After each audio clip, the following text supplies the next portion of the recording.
If you're watching this, it's because you're awesome, and you're about to learn something that makes you even more awesome. Today in this video, we're doing an unboxing of the Epson WF-2750 and the setup for the Epson WF-2750. As with all my other videos, there will be an affiliate link to this product in the description if you decide you want one too. Now for this project, we will need a pocket knife, a pen, a scrap piece of paper, and some coffee. A couple reasons why I chose this printer. I've been using this Epson WF-2550. It lasted for about 5 years of intensive eBay selling. There's a lot of printing, packing slips, and other printing jobs as well. I did a lot of research on other Epsons and Canons and found out that this Epson WF-2750, you can buy aftermarket ink cartridges. There is also available a continuous ink system for this printer if you so choose to use one. How to install and use one of these will be in a completely separate video.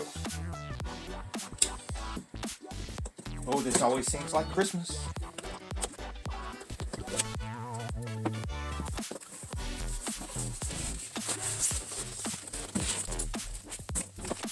There are instructions and a disc. If you don't have a disk driver in your computer, you can go to Epson.com and download the same driver that you would have on this disc. And follow the instructions when you get there. If you've ever set up a printer, you know how to do that.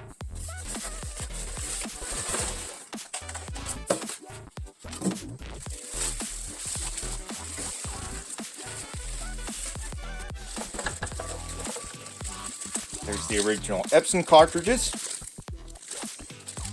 which you'll want to use those up before you get any aftermarket ones.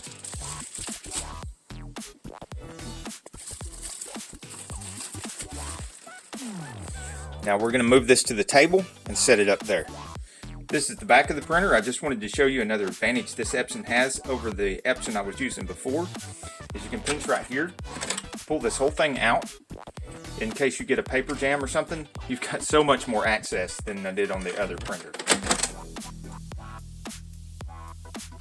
Got some packing tape that needs to come off of here. Here.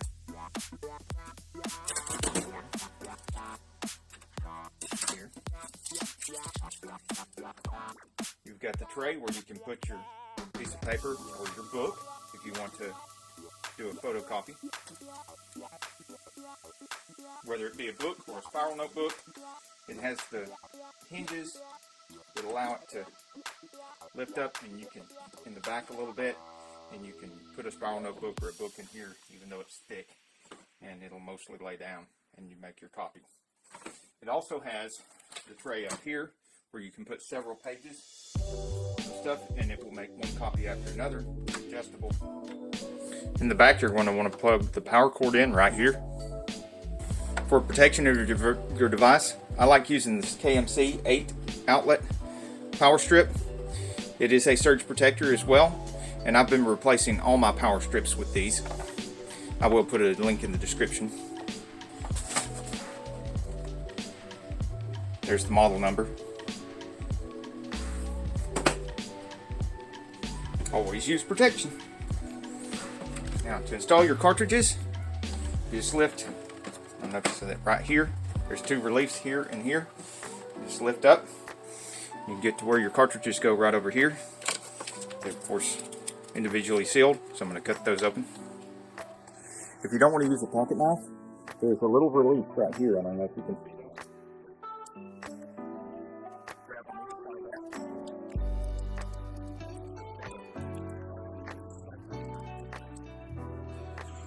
that. Take this tape off right here.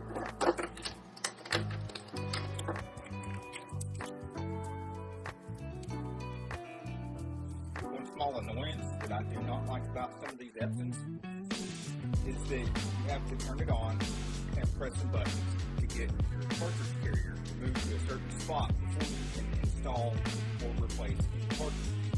Not all printers are like that. I just thought it was worth it because I used that other one in a very dusty environment, and it got a little bit of abuse, and it still lasted over 5 years under heavy use. Turn this on, see if I can remember the procedure. Yes, English. It's USA. Yes, we're in winter. Okay, I'm going to have to enter some month, day, and year and stuff in here, and I'll be right back. Okay, a welcome change with this. As soon as I entered the date and the time of day, it went ahead and moved the carriage to where I can put the ink cartridges in. So it's sitting right here now. And it has instructions showing up on the screen to go ahead and put the ink cartridges in before starting initialization.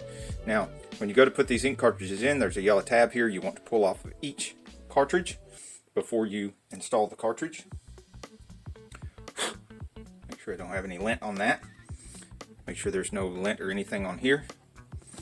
And the black one goes in first. It's a little to the far left of the carrier. Just give you a closer view. That's what the carrier looks like. And you can see they're color coded, so you know which cartridge to put where. When you pinch that to pull it out, you push straight down. Once you get it lined up, push straight down both sides. Make sure it clicks all the way in there. See, if it's not all the way in there, this won't be toward the forward very much, but when you push on it, it moves a little bit forward. You know it's in there, and you just wiggle it to make sure it's in there right. Next is the C, or cyan. Pull the piece of tape off of it, straight down in there, and make sure it clicks. Put that off. And another look at that tab that I was talking about right here. Look at it. It is pushed in close to the cartridge right now. When you get the cartridge all the way down in there, it will move forward just ever so slightly and let you know the cartridge is all the way down. You can hear it click a little bit. I don't know if you can hear that on the video.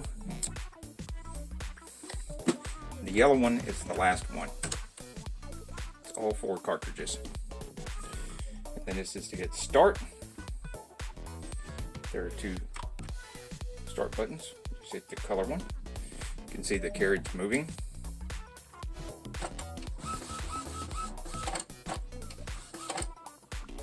While it's dancing around, we're going to put some paper in here.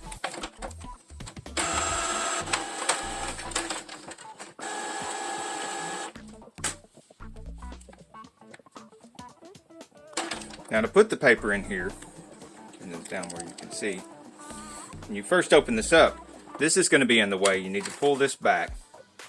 You need to pinch this and pull these out. That way you can get your paper in there, and then you can adjust them accordingly. Pinch that and move it in slightly to the size of your paper. Pinch that and move it forward slightly to the size of your paper. Then return the tray to its operating position. And while we're doing that, the screen here says that it's initializing. Do not turn the power off. This takes about 5 minutes. And there's a bar here that's moving across the screen to give you kind of an idea how long. I went, reheated my coffee, and came back, and it was done, so that took quite a bit less than 5 minutes. The screen says paper setup. Select your paper size and type for paper. Hit OK to proceed. Paper size, letter, yes. Plain paper, yes, that's what we're using. Start setting up. Connect the phone line. We want to connect wirelessly, so no.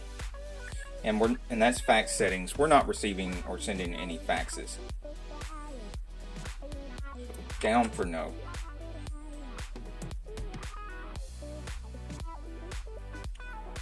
And it's asking if it wants us to remind us later to set up fax. Since we never do faxes, then no. Now it's asking for Wi-Fi setup or copy. We want to do Wi-Fi setup.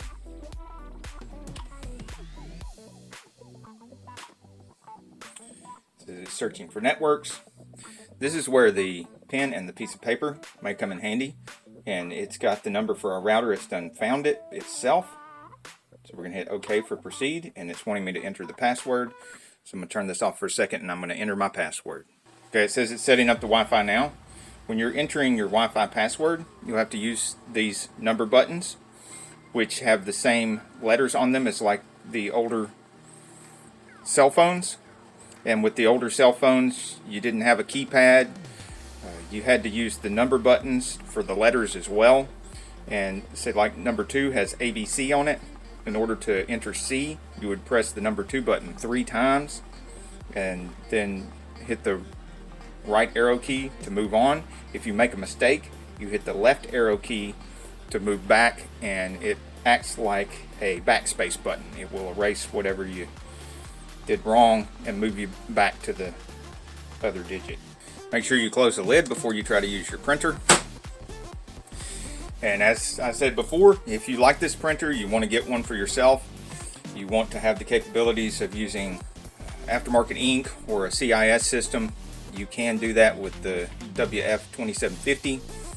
Epson doesn't like it, so when you do download your driver from the Epson website and it gives you the option to update your driver, then unclick the box beside the update the driver, because part of the update is trying to make it harder for you to use non-Epson ink. So if you want it to be easier to use a CIS system or aftermarket ink, then don't do the update. Hope this helped you out, and there is a link in the description to this and the KMC8 outlet surge protector power strip. If you want an update on how long I've been using this and if I'm still happy with it, then ask me in the description below. I'm about to press the button for print.